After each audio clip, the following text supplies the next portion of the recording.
Hello friends, आपका अपने YouTube channel काल चक्र इतिहास की यात्रा में स्वागत है। आज का जो हमारा टॉपिक है वो है यूरोपीय कंपनियों का भारत में आगमन। भारतीय इतिहास को तीन भागों में बांटा जाता है: प्राचीन भारत का इतिहास, मध्यकालीन भारत का इतिहास और आधुनिक भारत का इतिहास। तो आधुनिक भारत का जो इतिहास है वो इस टॉपिक से शुरू होता है। वैसे इतिहासकारों में इस पर भी बहुत गहमा गहमी है कि आधुनिक भारत का इतिहास कहाँ से शुरू करें। कोई उसे प्रथम स्वतंत्रता संग्राम से शुरू करता है, कोई प्लासी के युद्ध से शुरू मानता है, लेकिन उन सब की पृष्ठभूमि के रूप में ही एक बार हमें यूरोपीय कंपनियों का भारत में जो आगमन है इस टॉपिक को देखना पड़ेगा। इस टॉपिक को हमने दो भागों में बांटा है। ये इसका प्रथम भाग है और भारत में मुख्य रूप से 4 यूरोपीय कंपनियों का आगमन हुआ था। सबसे पहले पुर्तगाल की कंपनी थी, उसके बाद में डच, उसके बाद में अंग्रेजी कंपनी और उसके बाद में फ्रांसीसी आए थे। तो ये जो 4 हैं वो मुख्य थे। इसके अलावा जैसे डेनमार्क के लोग भी आए थे, लेकिन वो उनका प्रभाव है वो नगण्य था। तो ये यूरोपीय कंपनियों का जो भारत में आगमन हुआ वो 1500 ईस्वी के आसपास या उसके फिर बाद में शुरू हुआ। तो ऐसा ये क्यों हुआ, उस वक्त की क्या ऐसी तत्कालीन परिस्थितियां थी और उससे पहले ऐसा नहीं हुआ, तो उसके लिए हमें उस युग के यूरोप की राजनीतिक जो घटनाएं थी उसकी तरफ ध्यान देना होगा, तभी ये टॉपिक है वो आपको अच्छी तरीके से समझ में आएगा। ये मैंने आपके सामने यूरोप का नक्शा है वो रखा है, सॉरी यूरोप का नहीं, पूरी विश्व का नक्शा है जिसमें यूरोप भी यहां स्थित है। ये यहां भारत है जो कि एशिया महाद्वीप का हिस्सा है। ये अफ्रीका है, ये अफ्रीका महाद्वीप है। ये यूरोप है, ये पूरा एशिया है, महाद्वीप की बात कर रहा हूं। यह उत्तरी अमेरिका महाद्वीप है और इसके नीचे वाला जो दक्षिण में है वो दक्षिणी अमेरिका महाद्वीप है।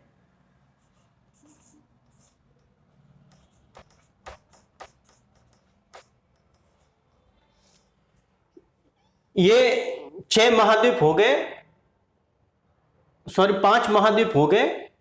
जो अब उस वक्त की जो तत्कालीन राजनीतिक घटना चक्र में क्या ऐसा कुछ घट रहा था जिसने यूरोपीय कंपनियों को भारत की तरफ आकर्षित किया। तो यह जो युग था वो यूरोप में पुनर्जागरण का युग था। पुनर्जागरण के कारण यूरोपीय देशों में एक जागरूकता, क्रांति स्तर पर हमें जो जागरूकता है वो देखने को मिलती है। तो उस वक्त यहां जो एक नगर है, आप देखना नक्शे की तरफ देखना, ये यूरोप है, यहां से आगे एशिया है और इनका जो जुड़ाव है वो इस जगह से है। और इसमें जो नगर है वो है कुस्तुनतुनिया। उस वक्त का कुस्तुनतुनिया आज यह तुर्की की राजधानी इस्तांबुल नाम से जाना जाता है। उस वक्त इसका जो नाम था वो कुस्तुनतुनिया या कॉन्स्टेंटिनोपोल इसे कहा जाता था। यह नगर जो है वो यूरोप और एशिया के मध्य संपर्कों का है एकमात्र स्थल मार्ग हुआ करता था। अब हुआ ये कि इस स्थल पर, इस जगह पर, इस जो कुस्तुनतुनिया है उस पर 1453 में तुर्कों का, जो तुर्क मुसलमान थे, तुर्कों का आधिपत्य हो गया। अब जो तुर्क थे वो बर्बर थे, उनको सभ्यता, व्यापार, वाणिज्य उससे कोई लेना देना नहीं था। वो आक्रमण करते थे, विध्वंस मचाते थे और लूट मार पर अपना जीवन यापन है वो करते थे। तो जो यूरोप था उसका 1453 से पहले इसी कुस्तुनतुनिया के मार्ग से होते हुए भारत की तरफ इनका स्थल मार्ग से व्यापार है वो होता था। लेकिन चूंकि कुस्तुनतुनिया पर 1453 में तुर्कों का आधिपत्य हो गया और तुर्कों की बर्बरता के कारण व्यापारियों का जो जीवन और व्यापार है वो इस मार्ग से निरापद नहीं रहा, यानी इस मार्ग पर उन्हें खतरा बराबर बना रहता था। तो अब जो यूरोप और भारत के बीच में जो व्यापार होता था उसमें भारत की बहुत सारी चीजों की, जैसे कि सूती वस्त्र है, जैसे मसाला है, या और भी बहुत सारी सामग्रियों की यूरोप में बड़ी बड़ी भारी मांग रहती थी। अब ये जो मांग है इसकी आपूर्ति इस स्थल मार्ग के बंद होने के कारण होना बंद हो गई। अब जो यूरोपीय जो व्यापारी थे वो भारत नहीं पहुंच पा रहे थे और भारत से वो व्यापार नहीं कर पा रहे थे। भारत के जो सूती वस्त्र हैं, मसाले वगैरह हैं, वो यूरोप में नहीं ला पा रहे थे, क्योंकि उन्हें भारतीय सामानों से यूरोप में बड़ा भारी मुनाफा मिलता था। तो व्यापारियों में और वहां के लोगों में, जो कि उन वस्तुओं के ग्राहक होते थे, उनमें बड़ी भारी बेचैनी थी। तो सबके सामने एक बात आई कि अब भारत का जो रास्ता है या भारत पहुंचने का जो रास्ता है उसका विकल्प क्यों न खोजा जाए। तो स्थल मार्ग का जो विकल्प था वो तो पहले से ही बंद हो चुका था। अब जो दूसरा विकल्प था वो था जल मार्ग द्वारा भारत पहुंचना। अब भारत के जल मार्ग के बारे में किसी को कोई पता नहीं था। तो इसमें इस वक्त जो यूरोप था वो बहुत सारे छोटे छोटे राज्यों और देशों में बटा हुआ था। सभी राज्यों के जो राजा हैं वो ये चाहते थे कि हम भारत के जल मार्ग की सर्वप्रथम खोज करें और भारत की वस्तुएं लाकर यूरोप के बाजारों में महंगे दामों पर बेचें और यूरोप के पूरे बाजार को है वो हम उस पर कब्जा जमा लें। ये हर यूरोपीय देश के राजा की आकांक्षा, महत्वाकांक्षा थी। तो सब इसमें कूद पड़े। सभी जो राजा थे, चाहे वो इंग्लैंड के हो, फ्रांस के हो, पुर्तगाल के हो या और किसी भी अन्य देश के राजा हो, सबने ऐसे लोगों के लिए जो कि नाविक हुआ करते थे उनके लिए बड़ी अच्छी अच्छी भारी भारी घोषणाएं, लोक लुभावन घोषणाएं हैं वो करनी शुरू कर दी। जैसे कि कोई नाविक है वो भारत के समुद्री मार्ग की खोज करेगा तो उसे बहुत सारा धन दिया जाएगा, उसको दरबार में महत्वपूर्ण स्थान दिया जाएगा। इस तरीके से उनको लोक लुभावन प्रस्ताव है वो दिए गए। तो इसके लिए बहुत सारे जो नाविक थे वो समुद्री मार्गों की खोज में लग गए। उनमें बहुत सारे जो नाविक थे बहुत सारे समुद्री तूफानों में मर गए। कई ऐसे थे जो दूसरी जगह पहुंच गए, कोई बीच में ही रास्ता भटक गए। तो 1492 में एक यात्री था जो भारत की खोज के लिए निकला और वो भारत न पहुंचकर सीधा पहुंच गया अमेरिका। वो रास्ता भटक गया और पहुंच गया अमेरिका। वहां अमेरिका पहुंचा तो उसे लगा कि वो भारत पहुंच गया है, लेकिन ये उसका भ्रम था। और इसी तरीके से भारत की खोज करने के सिलसिले में अमेरिका की खोज हो गई। इसलिए अमेरिका को नई दुनिया भी कहा जाता है, क्योंकि उससे पहले अमेरिका के बारे में लोगों को जानकारी नहीं थी। तो कोलंबस पहुंच गए अमेरिका में 1492 में और 1498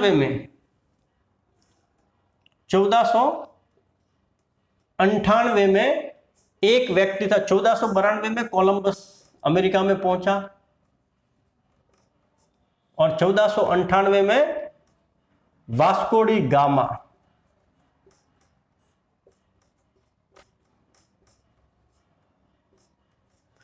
वास्को डी गामा है वो यूरोप से निकला और इस मार्ग से होते हुए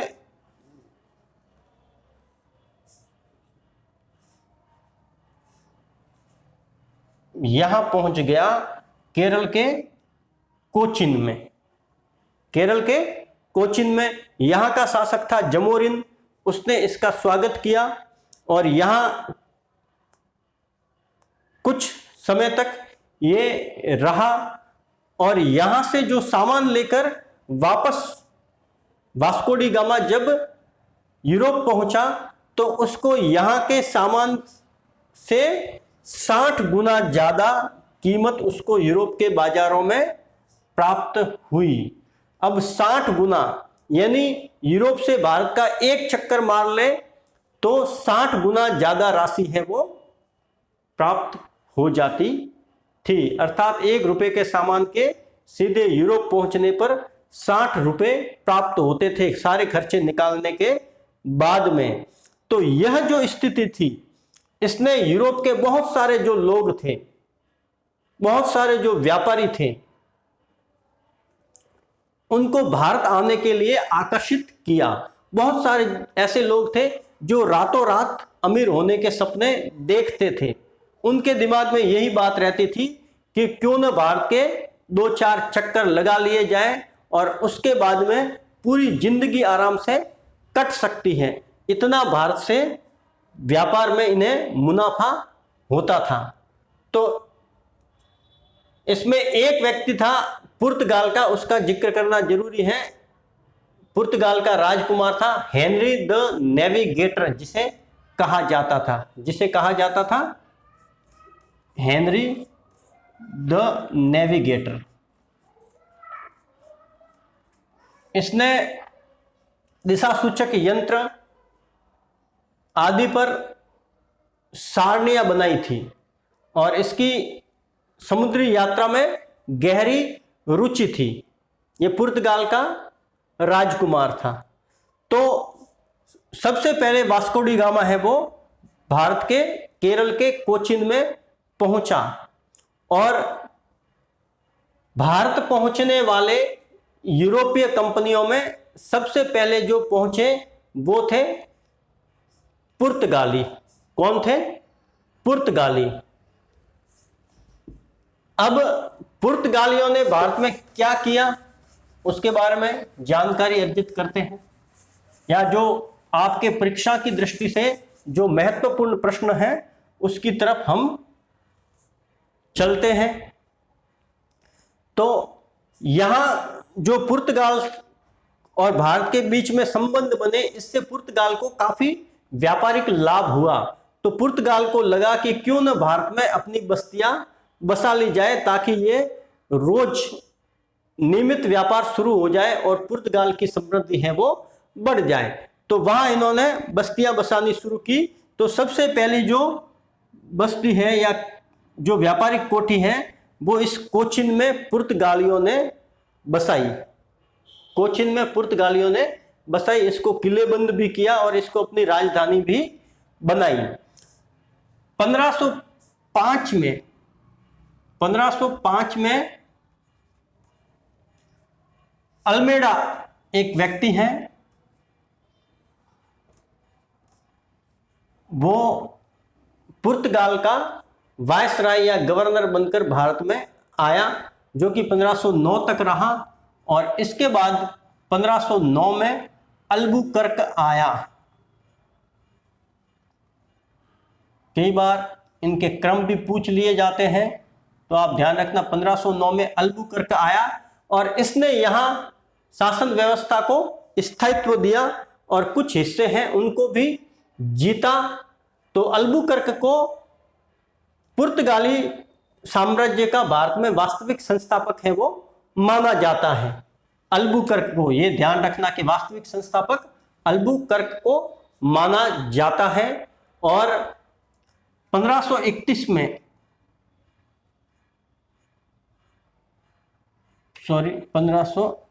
में नूनो दी कुन्हा आया। इसने जो राजधानी कोचीन थी उसको गोवा ले गया, उसको गोवा ले गया।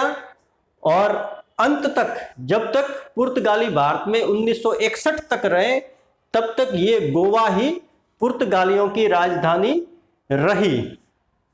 गोवा और दमन दीव ये पुर्तगाली इलाके थे और इनको सबसे बाद में छोड़कर पुर्तगाली गए थे 1961 में। पुर्तगाली सबसे पहले आए थे 1498 में और सबसे बाद में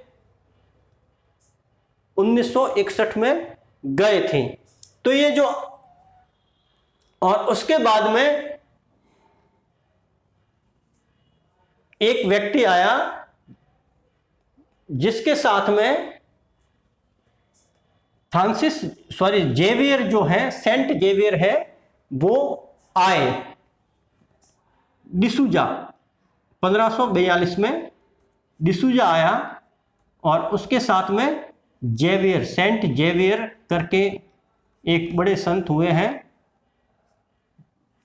वो डिसूजा के साथ में भारत आए। पुर्तगालियों का जो भारत में मकसद था, वो मुख्य मकसद दो थे।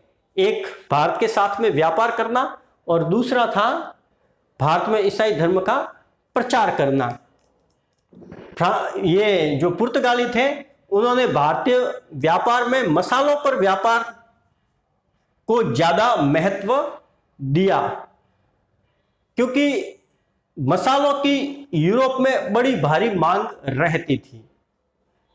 होता यह था कि ये जो यूरोपीय प्रदेश है वो ठंडा इलाका था और यूरोप में वहाँ के जो निवासी हैं वो मांस का सेवन ज़्यादा करते हैं, मांस ज़्यादा खाते हैं और मांस जो होता था उसको ज़्यादा समय तक अच्छा रखने, अर्थात खराब न हो, और उसको स्वादिष्ट बनाने के लिए मसालों की जो है वो डिमांड रहती थी। इसलिए मसालों का जो निर्यात है वो यूरोप में भारत से खूब हुआ और खूब होता था। मसालों में जैसे काली मिर्च है, लौंग है, इलायची है, जायफल है, ये सारी चीजें जो होती थी वो रहती थी। अब ये पुर्तगाली जो थे, उन्होंने एक बड़ा जो काम उनका है, वो बार बार इतिहास में कई बार पूछा गया है, वो था प्रिंटिंग प्रेस की स्थापना। 1593 में गोवा में प्रिंटिंग प्रेस की स्थापना की। गोवा में प्रिंटिंग प्रेस से तात्पर्य है, जैसे कि आपकी ये किताबें, अखबार वगैरह जो छपते हैं, उन्हें प्रिंटिंग प्रेस कहते हैं।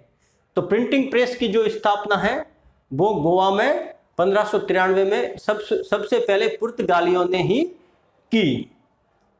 तो यह पुर्तगालियों का विवरण हो गया। और उसके बाद में जो लोग आए थे भारत में वो थे डच।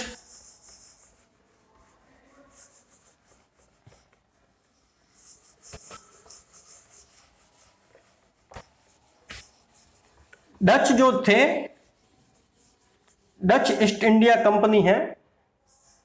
देखिए, जो यूरोपीय देश थे उन्होंने भारत से व्यापार के लिए ईस्ट इंडिया कंपनी नाम से कंपनियां बनाई थी। जैसे इंग्लैंड की ब्रिटिश ईस्ट इंडिया कंपनी नाम था, डच जो हॉलैंड कहा जाता है उसकी डच ईस्ट इंडिया कंपनी थी, फ्रांस की फ्रांसीसी ईस्ट इंडिया कंपनी, इस तरीके से इनके नाम हुआ करते थे।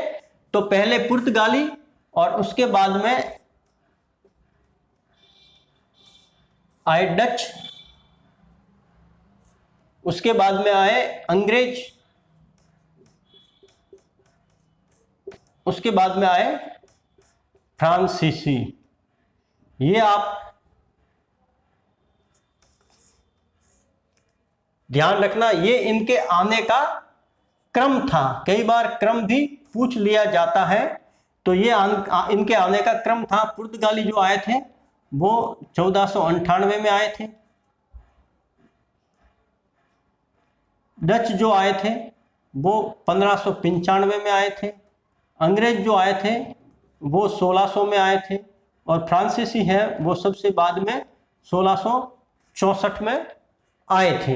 ये इनके आने का क्रम था। ये कई बार परीक्षाओं में पूछा जाता है, तो इसको आप थोड़ा ध्यान से देखना। अब इनके साथ में मैं ये जो चारों जो कंपनियां आई थी, उनकी जो पहली कोठी है वो किन की कहां पर स्थापित की गई थी, उसके बारे में भी आपको बता देता हूं कि जैसे ये भारत है, तो सबसे पहले पुर्तगाली जो आए थे उन्होंने अपनी पहली व्यापारिक कोठी कोचिन में स्थापित की, जो कि केरल में है। फिर उसके बाद में डच आए, उन्होंने अपनी पहली व्यापारिक कोठी मसूलीपट्टनम में स्थापित की, मसूलीपट्टनम में। फिर उसके बाद में अंग्रेज आए, उन्होंने अपनी जो व्यापारिक कोठी थी पहली वो स्थापित की सूरत में। और फ्रांसीसी थे, उन्होंने भी अपनी पहली व्यापारिक कोठी स्थापित की थी सूरत में। फ्रांसीसी और अंग्रेज प्लस फ्रांसीसी, ये इन्होंने पहली अपनी जो व्यापारिक कोठियां स्थापित की, उनकी बात हो गई। तो ये इनका क्रम भी कई बार पूछा जाता है, उनकी पहली व्यापारिक कोठी कहां स्थापित की वो भी कई बार पूछा जाता है। तो अब आते हैं डच पर। जो डच थे हॉलैंड, उनकी जो कंपनी थी वो 1602 में बनी, डच ईस्ट इंडिया कंपनी 1602 में। इनका उद्देश्य भारत से व्यापार का था, लेकिन इनका जो भारत के व्यापार में जो रुचि थी वो मसालों की अपेक्षा सूती वस्त्र में ज्यादा रहती थी। सूती वस्त्र में क्यों? क्योंकि मसाले इन्हें इंडोनेशिया से प्राप्त हो जाते थे। इंडोनेशिया भी इनका ही एक उपनिवेश था जहां से उन्हें मसाले प्राप्त हो जाते थे, इसलिए इनकी जो रुचि थी वो थी सूती वस्त्र में। ध्यान देना, पुर्तगालियों की जो रुचि थी वो मसालों में थी, जबकि डच की जो रुचि थी वो सूती वस्त्र में थी। तो इनकी जो व्यापारिक कोठी थी वो मसूलीपट्टनम में पहले स्थापित हुई, और डच जो है वो भारत के व्यापार पर ज्यादा प्रभाव है वो नहीं छोड़ पाए, और इनका अंग्रेजों के साथ में 1559 में युद्ध हुआ, बेदरा का युद्ध, जिसे बेदरा का युद्ध कहा जाता है। इस युद्ध में डचों की हार हुई और अंग्रेजों की विजय हुई, और इस युद्ध से यह तय हो गया कि जो डच हैं वो भारत में व्यापार वाणिज्य के काबिल नहीं है, राजनीतिक रूप से सक्षम है वो नहीं है। और उसके बाद में डचों का है जो व्यापार वाणिज्य के हिसाब से भारत में पतन हो गया और वो बैकफुट पर आ गए। अब इनके बाद में जो आते हैं अंग्रेज। तो साथियों, हमने बात की है कि इस जो टॉपिक है इसके हम 2 वीडियो बनाएंगे। तो जो दूसरा वीडियो होगा वो हमारा स्पेशली अंग्रेजों पर होगा, और अंग्रेजों के फ्रांसीसियों के साथ हुए युद्धों का भी उसमें जिक्र होगा, क्योंकि अंततः भारत के एक बड़े भूभाग पर कब्जा करने में अंग्रेज ही सक्षम होते हैं और वो कब्जा कर लेते हैं। तो इनके बारे में हमें थोड़ा विस्तार से पढ़ना भी पड़ेगा, इसलिए अंग्रेजों पर दूसरे टॉपिक में स्पेशली चर्चा की जाएगी। तो अब हम आते हैं सीधे फ्रांसीसियों पर। फ्रांसीसी ईस्ट इंडिया कंपनी की स्थापना 1864 में हुई। उन्होंने अपनी पहली व्यापारिक कोठी सूरत में 4 साल बाद में 1668 में की, फ्रांसीसी ईस्ट इंडिया कंपनी की स्थापना 1664 में हुई थी। मैंने पहले 1864 बोला है, 1664 में हुई थी और 4 साल बाद में इनकी जो व्यापारिक कोठी है वो सूरत में स्थापित की गई। एक अंग्रेजी गवर्नर था, फ्रांसीसी गवर्नर था, जिसका नाम था फ्रांसिस मार्टिन। ये आप याद रखना, फ्रांसिस मार्टिन। मार्टिन ने पुदुचेरी, जो वर्तमान में पांडिचेरी नाम से ज्यादा प्रसिद्ध है, उस पुदुचेरी को वहां के जमींदार जो है, वहां का जो वायसराय है, वहां से प्राप्त किया और वहां अपनी फ्रांसीसी बस्ती बसाई। और एक जो जगह है वो है चंद्रनगर, जो कि बंगाल के गवर्नर से प्राप्त की गई थी और वहां भी अपनी बस्ती है वो बसाई। तो पांडिचेरी और चंद्रनगर यह फ्रांसीसियों की दो महत्वपूर्ण बस्तियां हुआ करती थी। फ्रांसिस मार्टिन के समय फ्रांसीसी जो है ज्यादा महत्वपूर्ण स्थिति में आ गए, क्योंकि फ्रांसिस मार्टिन है, उसका निष्पक्ष व्यवहार और अच्छा जो व्यवहार था सभी राजाओं के साथ में, रजवाड़ों के साथ में, उसने उसे सम्मान और आदर का पात्र बनाया और सभी का विश्वास पात्र भी बनाया। और इसी के काल में फ्रांसीसी कंपनी ने जो महत्वपूर्ण स्थिति है वो हासिल की। लेकिन मार्टिन के जाने के बाद में जो 1720 तक का समय है, मार्टिन 1713 में गया और 1720 तक का समय है, उसमें फ्रांसीसी जो आधार था वो भारत में कमजोर पड़ा। लेकिन वापस एक जो तेजी है वो 1731 में डुप्ले के आने के बाद में ही वापस प्रभाव है वो स्थापित हो पाया। इस तरीके से हमने फ्रांसीसी जो कंपनियां हैं उसके बारे में जानकारी है वो हासिल की है। और जो अंग्रेज हैं उनके बारे में हम अगले पार्ट में पढ़ेंगे। आपको एक बात और बता देता हूं कि जो फ्रांसीसी हैं वो अंग्रेजों के बाद में सेकंड नंबर पोजीशन पर आते थे, क्योंकि यूरोप में भी अंग्रेज सबसे महत्वपूर्ण थे या ज्यादा शक्तिशाली थे, और उनके बाद में जो दूसरा नंबर आता था वो फ्रांसीसियों का ही आता था। और भारत की सत्ता के लिए अंततः अंग्रेज और फ्रांसीसियों के मध्य ही युद्ध हुए और उन युद्धों को कर्नाटक युद्ध के नाम से भी जाना जाता है। धन्यवाद।